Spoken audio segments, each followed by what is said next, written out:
3 months ago, I had $400 of Ethereum sitting in my wallet, just sitting there, not doing anything. I'd bought it, watched the price go up and down, and never touched it. Then a friend sent me a screenshot. His wallet was earning rewards every single day, without him doing a single trade. I asked him what he was doing. He said 2 words, crypto staking. I had no idea what that meant, but I was about to find out. Jake asks, what even is staking? My first question was obvious. What is staking? So I started digging. Here's the simplest way I can explain it. You know how a bank takes your deposit and uses it, then pays you interest? Staking is the same idea, but for blockchains. You lock your crypto into the network. The network uses it to verify transactions and stay secure, and it pays you back in rewards, in the same crypto you staked. No trading, no charts, just hold and earn. Jake learns how the network works. Then I got curious about the deeper mechanic. How does the network actually use my crypto? It runs on something called proof of stake. Instead of miners burning electricity to validate transactions, the network picks validators who have locked up their coins as collateral. The more you stake, the higher your chances of being picked and earning rewards. I wasn't just holding crypto anymore. I was helping run the network. That felt different. Jake checks the numbers.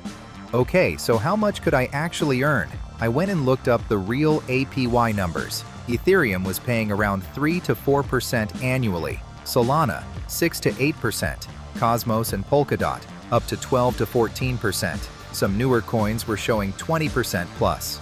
That last one made me suspicious, and it should have, because I learned very quickly, the higher the APY, the higher the risk, always.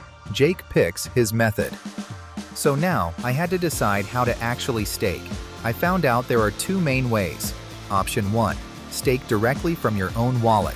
Full control, no middleman, but more technical setup. Option 2, stake through an exchange like Coinbase or Binance. They handle everything. You just click stake. I went with the exchange route first, easier to start, good for learning. I staked my Ethereum and waited. 2 days later, my first reward landed.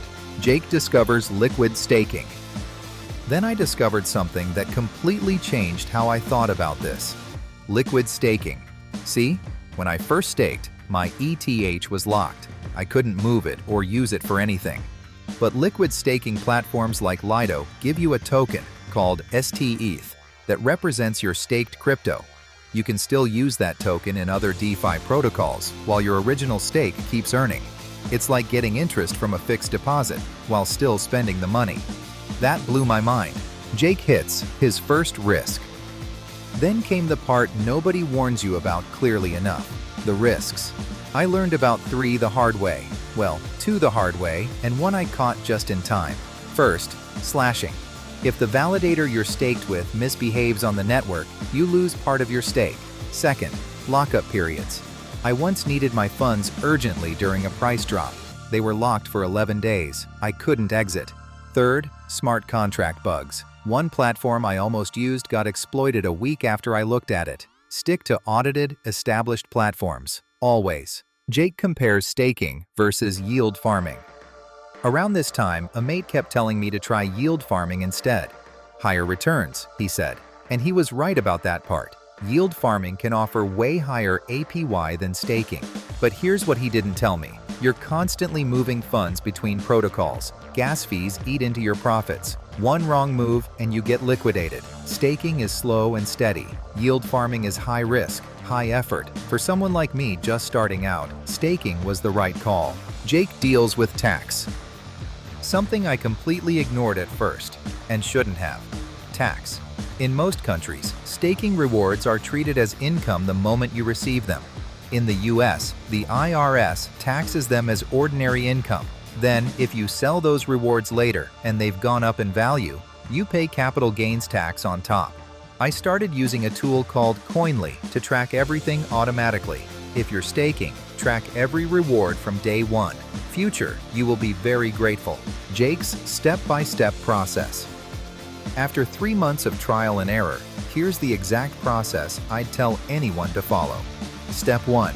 Pick a proven proof-of-stake coin. Ethereum, Solana, or Cardano to start. Step 2. Use a trusted exchange or wallet. Step 3. Stake and set rewards to auto-compound where possible. Step 4. Check your APY every quarter. Rates change. Step 5. Never stake more than you can afford to leave locked up. That last one I learned the hard way. Jake shows real numbers. Let me make this concrete with the actual numbers from my own experience. I staked $400 of ETH at roughly 4% APY.